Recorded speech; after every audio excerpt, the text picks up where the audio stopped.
We give all honor, all glory, and all thanks to our Lord and Savior Jesus Christ. We are going to start हम सारे episode with a word of prayer by Pastor Naresh Paul from Haryana, Punjab, one of the state of India. हम सारा आदर महिमा और धन्यवाद अपने यीशु मसीह को देते हैं और अभी हम प्रार्थना के साथ इस एपिसोड को शुरू करेंगे। पास्टर नरेश पॉल जो हरियाणा से हैं वो प्रार्थना करेंगे। हमारे महान जीवित परमेश्वर पिता, हम आपके चरणों में आते हैं और आपको धन्यवाद देते हैं प्रभु, इस समय के लिए प्रभु परमेश्वर आपने दिया है, संभाले रखा आपने। पिता, आप हमारे हृदय दे प्राण आत्मा को आप तैयार करें ताकि हम तेरे वचनों से सीखने पाए और अपने जीवन में लागू करने पाए। तेरा धन्यवाद देते सारी बातों के लिए, सारा आदर महिमा आपको देते हुए प्रार्थना यीशु के नाम से मांगते, सुन कबूल कर, आमीन। Amen. Amen. Hallelujah. In the previous episode, what we were hearing about the church growth, and as we are the bride of Jesus Christ, and Jesus Christ is our bridegroom, we all are waiting eagerly to meet our Jesus Christ, meet our bridegroom in the rapture. Already yesterday we have seen that. और पिछली episode में हमने सुना कि कलीसिया की बढ़ोतरी के बारे में, जैसे यीशु मसीह दुल्हा है और हम दुल्हन हैं और हम उसका इंतजार कर रहे हैं कि वो हमें लेने आएगा और हमें अपने साथ ले जाएगा। We have seen those who are fulfilling the kingdom principle of number one step, becoming born again by confessing their sin, repenting, and then the second step they go for taking water baptism, immersion water baptism, and then the third step, receiving the Holy Spirit anointing, sitting on knees. Then they are only qualified to become the member of the body of Christ. Hallelujah. Hallelujah. हमने उन लोगों के बारे में कल सुना जो पश्चाताप करते हैं, पहले अंगीकार करते हैं, परमेश्वर के राज्य को, सिद्धांत को पूरा करते हैं, फिर अगला कदम उठाते हैं, वो पानी का बपतिस्मा लेते हैं, पानी में डुबकी लेकर पानी का बपतिस्मा लेना, उसके बाद पवित्र आत्मा का बपतिस्मा पाना। इस प्रकार वो परमेश्वर की देह से जुड़ने का पूरा कार्य कर पाते हैं। And they are the bride for Jesus Christ, and Jesus Christ is the bridegroom. Yesterday we have seen that thing. Hallelujah.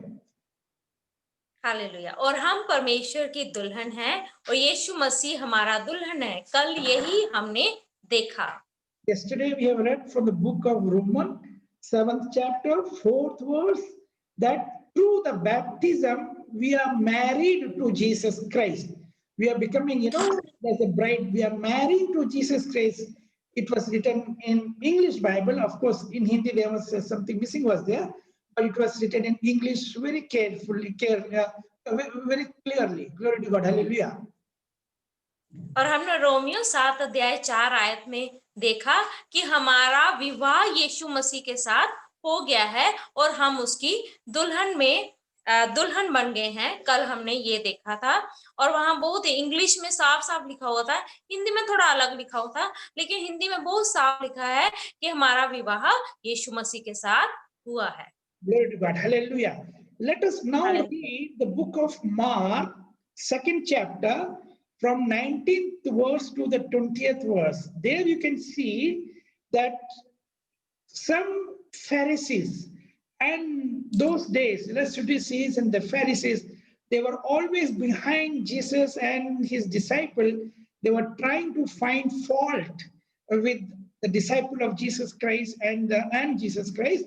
And Jesus gave them an answer when they raised one question. Let us read book of Mark, 2nd chapter, 19 to 20th verse. Fast, please try to find out the Bible verse little fast. मरकुस 2 अध्याय 19 और 20 आयत पढ़ेंगे हम उसकी। यीशु ने उनसे कहा, जब तक दुल्हा बारातियों के साथ रहता है, क्या वह उपवास कर सकते हैं? अतः अब तक दुल्हा उनके साथ है, तब तक वह उपवास नहीं कर सकते, परंतु वह दिन आएंगे जब दुल्हा उनसे अलग किया जाएगा उस समय वह उपवास करेंगे। Jesus has replied to a question of Pharisees. If you read in 17th and 18th verse, and Jesus replied to them. They asked, why your disciples are not fasting during this time? But the disciple of John the Baptist, they are fasting. And Jesus replied, because the bridegroom is with them. In the sense, with the disciple. Who is the bridegroom? Jesus. He says, I am with them. That is the bridegroom. Jesus is with the disciple. That is why now they are not fasting. But a day will come when I will disappear from here, from this earth planet. At that time, they'll be fasting, praying, and all. Glory to God. That shows that Jesus is the bridegroom and his disciples, we all, the chosen one, are the bride for him. And Jesus is coming to collect this earthly family of the church, the congregation. He will come with the heavenly family from above. In the book of in the book of 1 Thessalonians, 4th chapter, 16th and 17th, already yesterday we have seen that thing. Glory to God. Hallelujah. Hallelujah. हम यहाँ आयत में देखते हैं कि यीशु मसीह फरीसियों के सवाल का जवाब दे रहा है। जब फरीसी उससे पूछते हैं कि यीशु मसीह आपके चेले उपवास क्यों नहीं करते, जबकि यूहन्ना बपतिस्मा देने वाले चेले क्या करते थे, उपवास किया करते थे। तब यीशु मसीह उनका जवाब दे रहा है कि जब तक दुल्हा बारातियों के साथ है तब तक उनको उपवास करने की कोई जरूरत नहीं है। इसी प्रकार हम भी यीशु मसीह के क्या है, दुल्हन है और वो दुल्हा है और वो हमें लेने आएगा। इसी प्रकार हम उसका इंतजार कर रहे हैं उस समय का जब वो हमें लेने आएगा। और पहला थिस्सलुनीकियों 4 का 15-16 में भी हमने यही पढ़ा कि वो हमें लेने आएगा और हम उसकी दुल्हन हैं। 15, 16 and 17th verse of 1 Thessalonians 4th chapter. और 17 आयत भी पहला थिस्सलुनीकियों 4 का 17 आयत में भी हमने ऐसे पढ़ा, 16-17। 16-17, yes, glory to God, hallelujah. Let us understand that Jesus has purchased the congregation, the church, from his precious blood. So the church belongs to him, not belongs to a pastor, not belongs to one family, the pastor family. It is not a private limited company, but it belongs to Jesus Christ. Hallelujah. Hallelujah. हम देखते हैं कि यीशु मसीह ने अपने कीमती लहू के द्वारा कलीसिया को खरीद रखा है। कलीसिया कोई प्राइवेट लिमिटेड कंपनी नहीं है, लेकिन प्रभु की देह है जो यीशु मसीह ने अपने लहू के द्वारा खरीद रखी है। Let us read book of Acts, 20 chapter, 28th verse. Book of Acts, 20 chapter, 28th verse. प्रेरितों के काम 20 अध्याय निकालेंगे, उसका 28 आयत हम पढ़ेंगे। इसलिए अपनी ओर पूरे झुंड की चौकसी करो, जिसमें पवित्र आत्मा ने तुम्हें अध्यक्ष ठहराया है कि तुम परमेश्वर की कलीसिया की रखवाली करो, जिसे उसने अपने लहू से मोल लिया है। So it is for we Christian leaders to guard. I mean to say, as a, we can say as a bodyguard, or as a to guard the souls, guard every souls. That is why what of God says, if you have 99 sheep, one sheep is lost, go behind that one sheep, bring him back. That means that concern, every soul belongs to Jesus, because Jesus has purchased the church from his precious blood. It doesn't belong to one pastor or one pastor's wife or the pastor's family. No, only they are the servant. They are only to, guard the souls, the sheep which has been given by Jesus Christ. Hallelujah. Hallelujah. इस वचन के अनुसार हमें प्रभु के अगुए होते हुए हमें झुंड की रखवाली करनी है।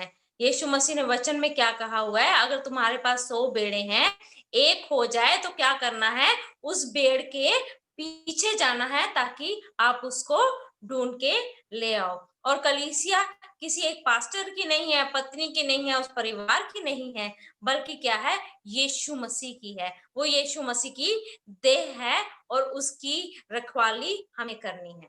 Hallelujah. And now we, all the Holy Communion member, they are forming a church. As I told you repeatedly, I'm telling you, it is not that cross what they're keeping in the building. It is not that building, which maybe the concrete building or whatever. That is not a church. Every Holy Communion member, those who are water baptized and those who are Holy Spirit baptized, they are the church. They are the congregation. Many other people, those who are just coming, attending and going, they are not the body of Christ. They are not the member of the body of Christ.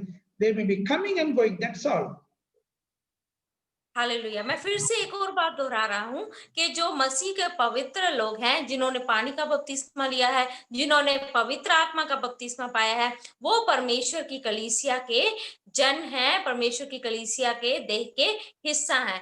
वो लोग नहीं है जो आते हैं और चले जाते हैं, चंगाई पाते हैं और कभी कभार आते हैं, वचन सुनते हैं और चले जाते हैं। वो परमेश्वर के देह के बिल्कुल हिस्सा नहीं है। और मैंने पहले बताया है, चर्च एक बिल्डिंग नहीं है, चर्च एक क्रूस नहीं है वहां लगा हुआ, बल्कि जो कलीसिया है, चर्च है, वो परमेश्वर के लोग हैं। Glory to God. Hallelujah. In one example, Jesus has spoken very clearly. He told to Peter that I'm going to lay the foundation of my church upon that rock, upon you, that means upon the apostles. So now two things are there. Apostles, those disciples, the initially 12 disciples were there, out of that one, Judah has gone, but again they nominated another one disciple. They made the figure 12, the 12 apostles were there. And then through these 12 apostles only, the congregation, the church of the first century started. Hallelujah. Hallelujah. Yeshu Masih ने पतरस से क्या बोला कि तुम चट्टान हो जिस पर मैं अपनी कलीसिया बनाऊंगा, जिस पर कलीसिया की नींव डालूंगा। और इसका मतलब है प्रेरितों को यीशु मसीह ने चुन लिया, 12 प्रेरितों के। यहूदा इस्करियोती तो चला गया था, लेकिन यीशु मसीह ने क्या, उन्होंने चेलों ने मिलकर एक और चेले को चुन लिया कि पूरे 12 चेले मिलकर, प्रेरित मिलकर परमेश्वर की कलीसिया बनाए। और फिर आगे आगे प्रभु की कलीसिया बनती चली गई उनके द्वारा। Regarding that, the nomination of one more apostle, you can read in the book of Acts, 1st chapter. It is mentioned over there very clearly. Glory to God. Hallelujah.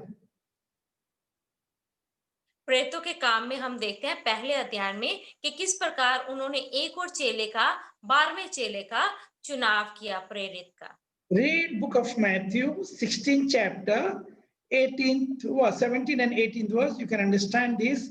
Book of Matthew, 16th chapter, 17th and 18th verse. मत्ती 16 अध्याय उसकी 16 और 17 आयत पढ़ेंगे। 17 and 18. 17 and 18. 17 और 18 आयत पढ़ेंगे। यीशु ने उसको उत्तर दिया, हे शमौन, योना के पुत्र, तू धन्य है, क्योंकि मांस और लहू ने नहीं, परंतु मेरे पिता ने जो स्वर्ग में है, ये बात तुझ पर प्रकट की है। और मैं भी तुझसे कहता हूँ कि तू पतरस है, और मैं इस पत्थर पर अपनी कलीसिया बनाऊंगा, और अधोलोक के फाटक उस पर प्रबल ना होंगे। The hell cannot dominate. The Lucifer, satanic people cannot dominate. That is that church I will build upon the rock. The foundation will be laid. That is the word of Jesus Christ. And then believing on all the promises, 120 people, they were sitting in the upper chamber after Jesus was ascended in heaven. They were sitting for the promise of God to be fulfilled. That what is the promise? Jesus told, I will go and I will send you a comforter. That is about the Holy Spirit he was speaking about. It is mentioned in the book of John, 14th chapter, it is mentioned over there. Till the Holy Spirit anointing came upon them, 120 people were sitting in upper chamber. You can read in the book of Acts, 1st chapter, it is mentioned over there. Hallelujah. और यीशु मसीह ने कहा कि अधोलोक के फाटक भी इस कलीसिया पर प्रबल नहीं होंगे। इसका मतलब शैतान की कोई भी ताकत परमेश्वर के लोगों पर प्रबल नहीं हो सकती। और यीशु मसीह के जाने के बाद 120 लोग उस कमरे में, एक घर में प्रार्थना करते रहे और इंतजार करते रहे पवित्र आत्मा का, जो यीशु मसीह ने वादा किया था कि मैं जाऊंगा और तुम्हारे लिए एक सहायक भेजूंगा। और जब तक वो पवित्र आत्मा से भर नहीं गए, तब तक वो वहां पे प्रार्थना करते रहे It is और mentioned in the इंतजार book of, करते रहे। it is mentioned in the book of Acts, first chapter, 15th verse. 15th verse, you can read that. Pardon, sir? It is mentioned in the book of Acts, first chapter, 15th verse. 15th verse. Acts, first chapter, 15th verse. प्रेरितों के काम पहला अध्याय उसकी 15 आयत में लिखा हुआ है, हम पढ़ेंगे। उन्हीं दिनों में पतरस भाइयों के बीच में, जो 120 व्यक्ति के लगभग थे, खड़ा होकर कहने लगा। Okay, it means how many 16th people are as well? gathering together in the upper chamber, including these 11 disciples, these 11 apostles, even Mother of Jesus Christ, Mother Mary, and other people were also there waiting for the promise of God, that is, waiting for the Holy Spirit to come upon them.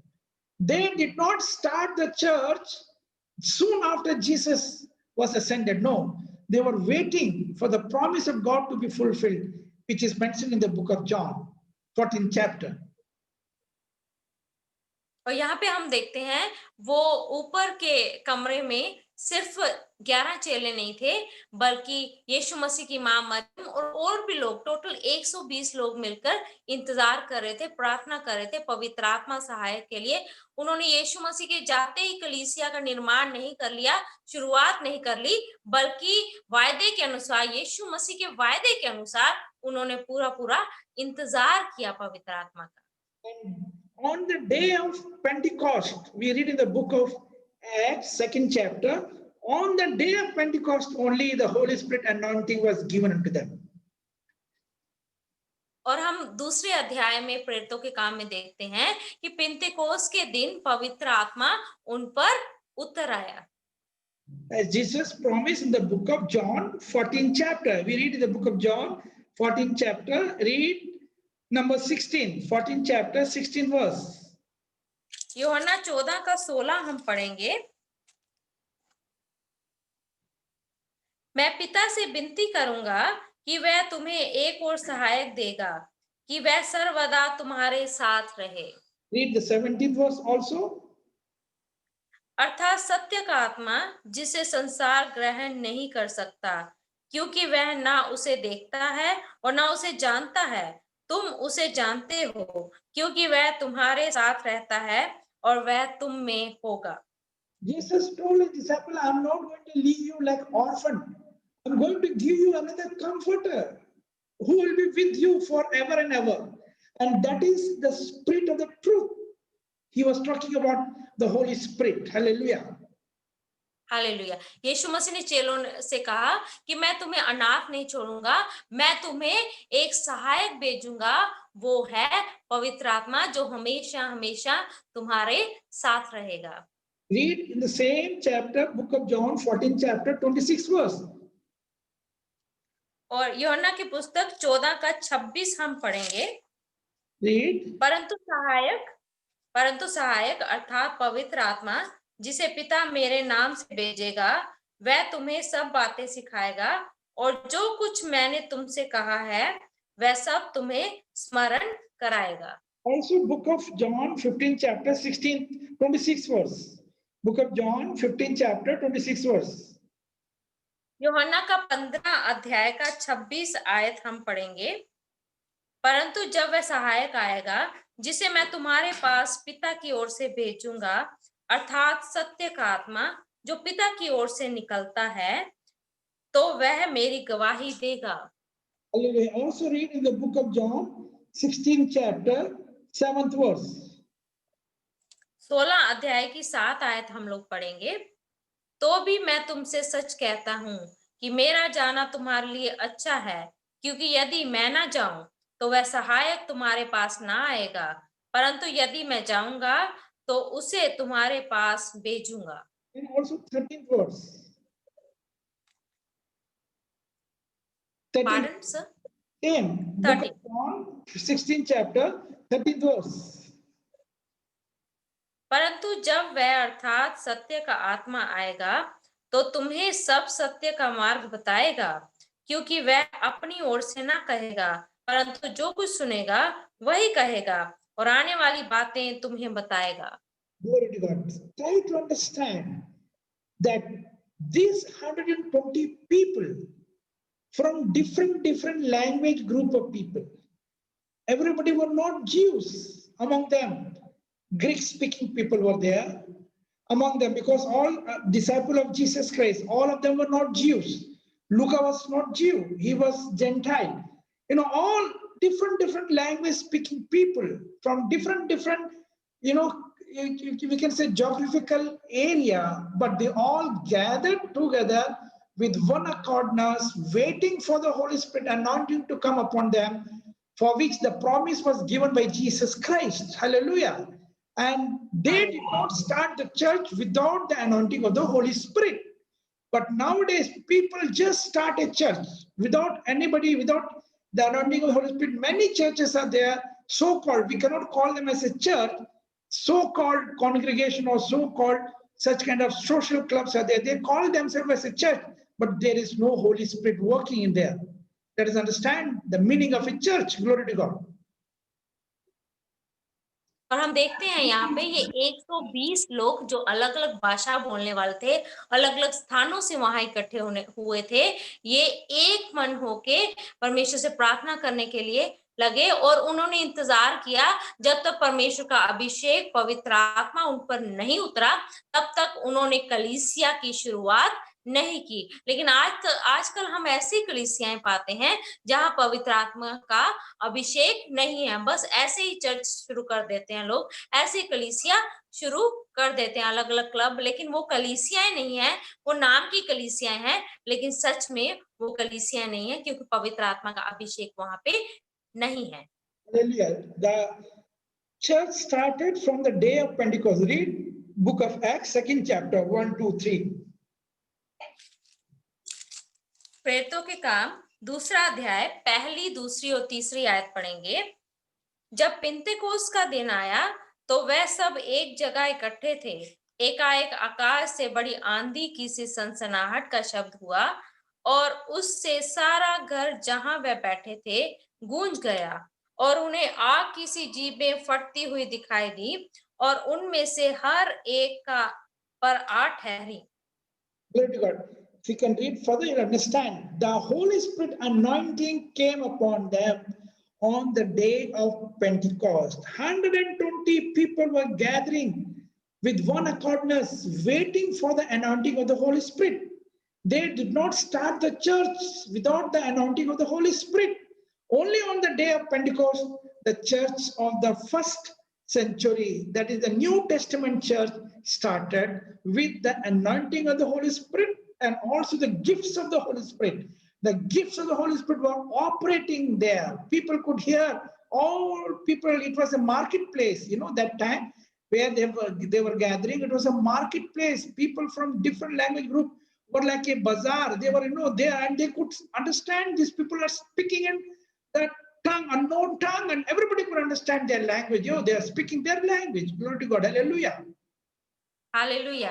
और ये लोग सभी एक मन होके उस ऊपरी कक्ष में बैठ के प्रार्थना कर रहे थे और पवित्र आत्मा का अभिषेक इन पर उतरा।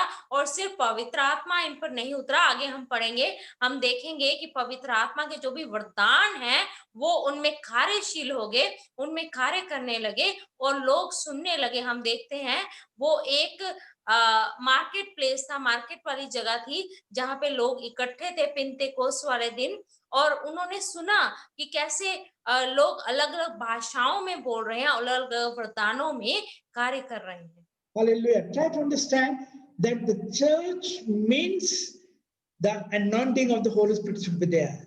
The gifts of the Holy Spirit should operate. That is the church. Glory to God. Because the foundation of the church is Jesus Christ himself. And the apostles are the master builders. Read book of 1 Corinthians, 3rd chapter, 10 to 11th verse. पहला कुरिन्थियों 3 अध्याय 10 और 11 पढ़ेंगे हम। पहला कुरिन्थियों 3 अध्याय 10 और 11। परमेश्वर के उस अनुग्रह के अनुसार जो मुझे दिया गया, मैंने बुद्धिमान राजमिस्त्री के समान नींव डाली और दूसरा उस पर रद्दा रखता है, परंतु हर एक मनुष्य चौकसी करे कि वह उस पर कैसा रद्दा रखता है, क्योंकि उस नींव को छोड़ जो पड़ी है और वह यीशु मसीह है, कोई दूसरी नींव नहीं डाल सकता। Who is the foundation of the church? Only Jesus Christ. Hallelujah. And the apostles, they are only the master builders. They are only the builders. Somebody is putting water, somebody is, making the plant to grow, somebody is plowing. It is a teamwork. Like 120 people gathered, they started the New Testament church. It is a teamwork, not one man show. That is the meaning of a church. Let us understand. Glory to God. Hallelujah. और नींव कौन है church की? वो यीशु मसीह है। यीशु मसीह पर कलीसिया बन सकती है। परमेश्वर के आत्मा के बिना, उसकी अगुवाई के बिना, उसके अभिषेक के बिना हम कलीसिया की शुरुआत नहीं कर सकते। लेकिन प्रेरित जो हैं, उन्होंने मिलकर काम किया और राजमिस्त्री के तौर पर काम किया। और हम भी क्या हैं? राजमिस्त्री हैं जो कलीसिया बनाते हैं। एक नींव डालता है और दूसरा उस पर क्या करता है? रद्दा रखता है। इसी प्रकार कलीसिया बनती है। Glory to God. We are now in the family of God. Let's read book of 1 Corinthians, 3rd chapter from 6 to 11. और पहला कुरिन्थियों 3 अध्याय 6 से 11 हम पढ़ेंगे। मैंने लगाया, अपोलोस ने सींचा, परंतु परमेश्वर ने बढ़ाया।